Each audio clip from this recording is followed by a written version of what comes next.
I was not able to make it to the anti-hazing seminar because of work. And what happened there, guys? It was really interesting. We learned a lot about the reasons why kids haze and the difference between bullying and hazing. It's a big difference. Interesting. It was nice. The district attorney showed up. The Office of Attorney General showed up for Safe to Say. The Carbon Monroe Pike joined in, and New Perspectives joined in, and then the guy with the Annie Hayes Collaborative gave an hour speech, like she said, about and stuff. It was good. It was nice. I think it was very informative. And were there a lot of parents and teachers from the Lehigh Area School District there? No, the Palmerton police officers were there. There were some parents, there were some people, but it could have been better attended, I think. I don't think it was... Should have been better attended. Yeah, I think we could have used, they could have done a robocall, they could have put it on the calendar. We could have done a lot of things as a district that we kind of failed, but... Right, so the school district did not advertise the seminar? They didn't help us at all. They did put it on Twitter on Friday for the article that was done, but the TV stations and the newspapers did a great job with prepping it. So. Okay, all right. Go ahead, Gail, bring up another topic. What do you think's going on here with the general budget? Why aren't we getting our information that we need? I'm glad you brought that up. One thing about the general budget that I think is quite odd is that it was presented by the administration for us to vote upon it, but none of the specifics were brought up. Like none of the things that might be different in the budget from last budget. But realize the board is responsible for creating that budget. The fact that, hang on. We should be creating Hold it. on, the board is supposed to create it. The fact that we have an immoral majority of 5 people abdicating that responsibility onto the subordinate administration and then letting them do it without any of the details and giving it back to us then to review without any information. Right. How can we even review it? We don't even have any facts. It's not only that they're unethical, it's that they're incapable. If they would actually task themselves with creating the budget, I think they would be, I think they'd feel pretty afraid and they wouldn't even know how to tackle it. And so they're glad to have the administration take over. But the reality is, a person like myself, Nathan, we know how to create a budget. It's not that hard to do. You can look at the histories, you can look at what you need, you can look at your requirements, you can look at your fixed and variable costs. We could walk people through that if they cared. Other people on the board don't want that. The other thing that I have noticed about this board majority is that they actually want to be more hands-off because they think that if things go wrong, then that they're not responsible or they can't be blamed for the mistakes. That's the worst. They're hiding behind. That's the worst. That is absolutely the worst. Ignorance is not a defense against anything. They think it is. Several times, all 3 of us have asked for information, and then the superintendent asked for it to go to vote, and those 5 people voted for the board not to receive the information. Yeah. Which is completely irresponsible. Such as when we wanted information on the policies, our insurance policies. Yep. We asked for it, and I mean, how can anyone in their right mind vote to pay a bill that you don't even know what it's for? Spend millions of dollars on an insurance policy that you don't have a copy of. For sure. We've asked for our contract with the solicitor, and we also asked for what's it called? The estimate for one of the properties we sold. And those documents are both misplaced, they said. I know, but hang on. We're going to fix that. So last meeting, trying. I know, but last meeting, the board did approve that me, if I care most, would have access to all these documents. I've been asking the superintendent to get them. He's blocked me from obtaining them. They've ignored it. I've asked the business manager. So as of 2:30 today, and then I gave him another hour, I filed the right to know. I said I'm done with it. Yeah. I asked for you just have access to the, You just kind of reach the end of your rope I'm done. sometimes. I'm done with them. They're more. So you filed right to knows. Let me predict that they're going to let the 1 week clock on that run out, and then they're going to send you an email that says that they need a 30-day extension. It's fine. But And the then difference after is, hold on. 30 days, But this they're is gonna a say written that you can't contract. do it. This is a written contract with the district to provide this information that we know is lawfully ours. Sure. So we've asked, we've been kind, we're nice. I don't think these people are naive or just No. I think they're actively evil, trying to prevent people from finding out what's going on because this budget is so far off Correct. that they know it's gotta be fixed. So when I came on So- to the board and when I ran for school board, I really thought that the school board was all about a difference of opinion or people not understanding, how large organizations are run. But my last 2-3 years involved with this board, I really quite agree with you. I think that these people are actually bad people. I think that bad they characters have. would be, they're bad actors, I think is the Yeah, term I that they use. think they have ill intentions. They don't care anything about that, and they don't care what kind of seniors might lose their homes. All they're trying to do is turn the school into a wealth redistribution organization that Well, you're take talking about money. spending $44 million every year. Yeah, a little town like ours. Yeah. We're Where spending do as they- much per student as Parkland. And where do they really think it's going to come from? Well, hold on, so here's a good question for you. Every year, the school is required to take the end of the year numbers that they get in June, and then they gotta compile them and create a report to give to the state. It's called the annual financial report. To take that information at the end of June, you got till the end of October to compile it, and you turn it in and say, this is what the money we took in, and this is the money we spent on these educational benefits. It's an educational benefits program. Our board is there to disperse these benefits, right? Collect the money, disperse them to the kids, make sure they get what they need, and then whatever's left over, either give it back to the people or hold it in escrow. But whatever you do, morally, you shouldn't spend more than you take in. But at the end of October, you're supposed to turn in this report. Sure. If you don't turn it in by November 30th, that grace period, the state will either withhold your funds or penalize you $300 per day for not turning it in. And Our that district is the report we still didn't get. didn't turn in. And it's coming up on March. Ah. Do and you know if didn't we've get it. paid any penalties on that yet? Not yet. Now, the state can waive them if they so desire, Sure. but I talked to Colette Kelly at the state. Mm-hmm. As of last week, And she she's did not aware. she's aware they did not turn it in. She offered How us many other school Does districts have not Patty- done this? What is Very- Patty's answer to this? no response. You've asked her? We've sent in letters emails to Cleaver, and that's why another right to know. I gotta find out where this report is, so I Let's go gotta. back to one thing Gail said earlier. How do they think that, where are they gonna get this money from? Oh, they're gonna take it Gen- from the community. They Well, have to. yeah, There's but only one no other source. way. But through gentrification.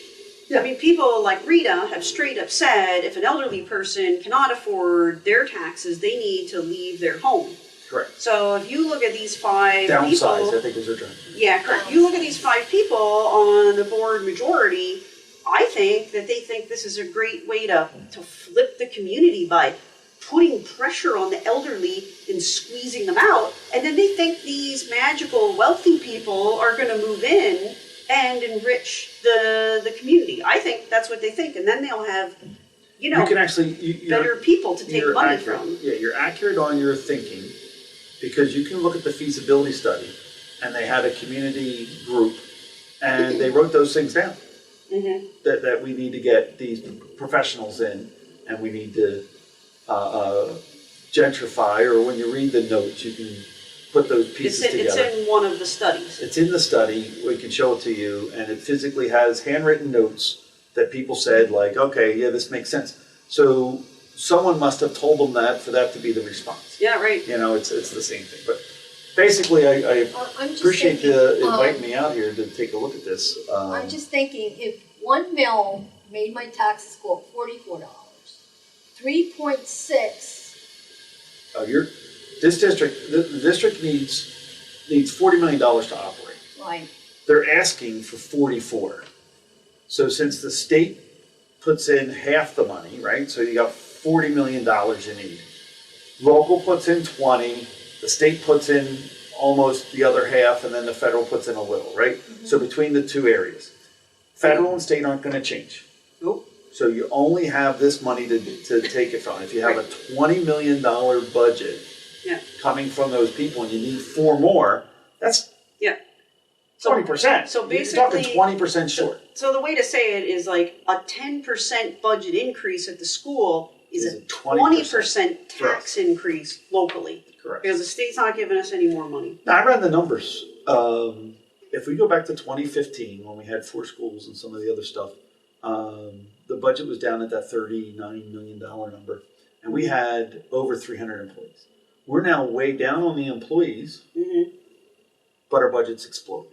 Yeah. So if we look at the physical documents, which is hopefully what I get, I can easily parse out need, waste, consumption, corruption. So you got pensions, you got insurances. One of the other things I had to ask for right to know is that policy. We are spending so much money on insurance that we need to find out what it says. We had insurance professionals come in and tell us that we're our plan is not a very good plan, and they kept it. They're doing the same thing again. Yep. That's right. Yeah, what Gail's remembering is that we were interviewing for new insurance brokers, and we had like 3 different companies come in, and they all said the same thing. We looked at your numbers, and what's going on here is not good for your district, and you need to come up with some big changes. And then we ended up, one of the insurance brokers included local people as their staff members, and they were not chosen. Someone from the Wilkes-Barre area was chosen, is that right? Or are they Allentown? Yeah, so normally as a business, I mean, if you look at it, this is one of the largest employers in the county, right? If you look at it as a business, at every moment you can look and check to ensure that you're getting the best deal. And you can let people compete. I mean, it's a government. You're allowed to go with a competitive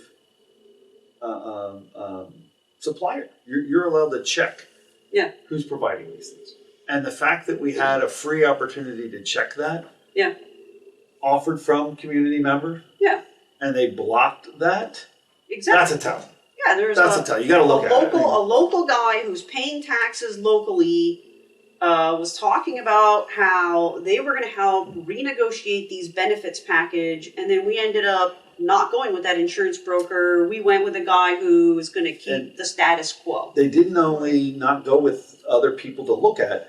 After the first round of interviews, they canceled all the other interviews. I know. Which is just not normally it was within like procedure. what, like 20 minutes per company? To spend and millions it's of like, dollars. yeah, no one ever came back in to go over it. No, well, they're supposed to, but they let's go back. canceled It's it. supposed to. It's $12 million of expenditure. Close Benefits. To it, Yeah. So like our right. salaries are like something like 16 million and the benefits are like 12 million. Yeah, It's a significant big number. bite of the apple. It's a big piece of the budget.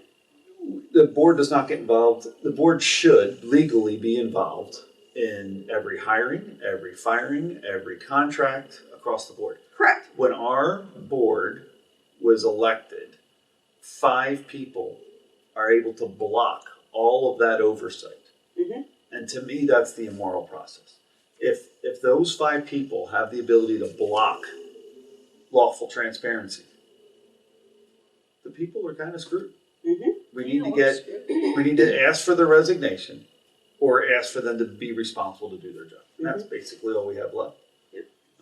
But what do you think? Thanks for letting me come in. I don't know. I guess I remember Rita and Wayne both saying, we need to trust them. Right. They say Trust that to verify. over- They say that over and over again. We need to trust our staff. We need to trust them. We need to trust the administration. We pay them a lot of money. Well, That was Rita's no direct offense. quote. If I have that But many they think parents, they're paying them to do their jobs as board members. Right. That's what they think. correct. But if I have that many parents show up to a meeting giving testimony that contradicts our administration, someone's got to stop trusting them and start looking at, hey, what does this make sense or not? Yeah, let's talk about that. So at the last board meeting, something like 30 angry parents showed up, and the board president and the other majority pretended like those people weren't even there. And they conducted a 3-hour meeting, laughing and joking, and they had They're basically blocking people from having a voice. yeah, they're basically putting the screws to them, trying to make them uncomfortable, trying to squeeze them out. Where I think that a board president, if he comes into a room and he sees that there's an angry group of people there, he should say, we're going to put this agenda on hold and we're going to find out what all these people Why are the doing people are here. here. Actually, that's a lawful requirement under LASD policy 001 that he is supposed to seek, reach out to stakeholders. So prior to that meeting, if you remember when they were all angry and sending everybody emails and notes and signing petitions, the board had a responsibility to meet to let those people speak. And you, me, and others. That's correct. Yeah. Met the requirement to we say, asked for let's a special meet. meeting. Yeah. And Larry blocked it. That's correct. And our solicitor, for whatever reason, gave him advice like, well, if you're not going to be around or you can't make it, maybe you don't have to call this meeting because there's no teeth in this law that require you to, even though the law says you have to. Right. There's no accountability. And the fact that he did not have that meeting, that just drug everybody to the board meeting. And then they added presentations in front and they do all their stuff to try to do. It's just unethical. It's unethical. Yeah, and to me they should was, listen to him. It's a and to lawful me it was requirement. disgusting that they had that presentation where that gal was kind of laughing and joking, and her and the superintendent were smiling and laughing, and right here are parents right next to that who are angry because their children have been hurt. Injured. How can you be physically injured? Yeah, how can you be basically having a party, laughing and joking around right next to injured parties? It was absolutely disgusting. It's irresponsible. Yeah, and it's indicative of the nature of these people that we're talking about. These are the type of people that they are. And the reality is most people try to avoid conflict. Yes. So no one's going to walk up to Rita and say, why did you want people to downsize? No one's going to walk up to Larry and say, why would you vote for a preliminary budget that's $4 million higher than the money you're taking in? No one's going to walk up to Nathan Fuller and say, wait a second. Did you vote for a budget that is spending more money than this government's taking in? No one's going to walk up to Wayne and say, hey, Wayne, why did you create a dossier on a lady that wrote a petition to seek to protect students? Yeah, why are you blocking? Right, it's their MO. That's their MO. And how do they do that? I mean, how can every time they think that somebody's got something on to come up with, they just want to shut them down, no matter how they want to do it. But you gotta admit, I got censured. Bullying. We got censured. Well, you know all about it, Dave. Right. We got sued. Right? They had a slap. Yeah. No, it's totally true. As soon as you have a woman like this Missy, who's a mom, and other moms rally to her, and she becomes the voice of mother. Reason. The voice, no, the voice of injured, sense. the voice of mothers of injured children. Then she's harassed. Then she's attacked. That's disgusting. That's like attacking the children themselves. Using the government office to obstruct this process. Correct. That's different than you or me on the street saying you don't like this or you don't. The difference between Citizen Dave and Director Dave, right? Yeah, of course. I mean, you're talking about like stifle community members. Well, directors is what we're really talking about. Yeah. So when a director does that. But either way,